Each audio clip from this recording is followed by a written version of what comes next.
inaanu fil mustaqbal uga sameeyno waxaanu kala rabnaa xagga dhinaca bariga inaanu isagana insha Allah oo qorshiisa aan wadnaa inaanu custom kala ka furno oo la dhaho meesha la turdibi inaanu ka furno dhinaca Puntland almost way dhameystireen dhinaca anagana wax yar baa noo hadhay kaas marka turdibi marka aan furno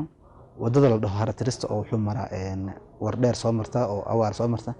labada wado wax iskaga yimaadaan meesha la dhaho awaar isku soo dhaca awaar marka isku soo dhaca marka halkaas marka waxaan ka sameyn rabnaa inaan rabno mustaqbalka daraasada aan wadno halka qaabkii aan uga sameyn lahayn meel alaabaha la dhigo oo dadku ay ka kala qaataan oo gobolka intiisa kale loo sameeyo saddexdan marka almost labada aan rabnayna hadda furno iyo kan wajaalo noo socday marka saddex waxay noqonaysaa meelood oo si fiican dadku ay ogaa aan mashquul ahayno ay nin kasta meesha uu doono uu ka adeegan karo taas marka si ay u fudaato hawlihii ganacsiga iyo dhaqdhaqaaqii deegaanadana aan u sameyn lahayn isdhexgal iyo wadamada dariskeena iyo aan u sameyn lahayn dadka dariskeena iyo ganacsadana isu dhexgal lahayn horumar loo gaar lahaa taas way qorsho sidoo kale waxa uu wasiirku sheegay si loo xoojiyo xiriirka labada shacab in la sii xoojin doono isdhaafsiga ganacsiga iyadoo la sameynayo khibrad wadaag labada geesa sidoo kale annaguna waxaan diyaar u nahay ay naga codsadeen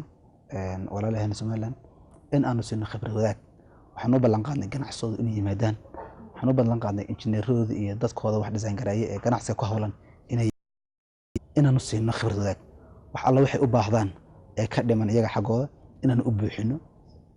annaguna sidoo kale wixii ay asleenahay iyaga idinkaga duwan yihiin inaanu share gareyno si business ay do businesska waa la share gareeyaa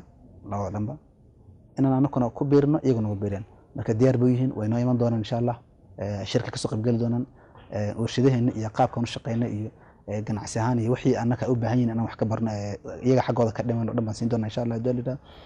ganacsiga insha Allah iyagana inay sidoo kale ay tagaan ku soo dadaan waxyaabo badan aan qabanno rajeynayna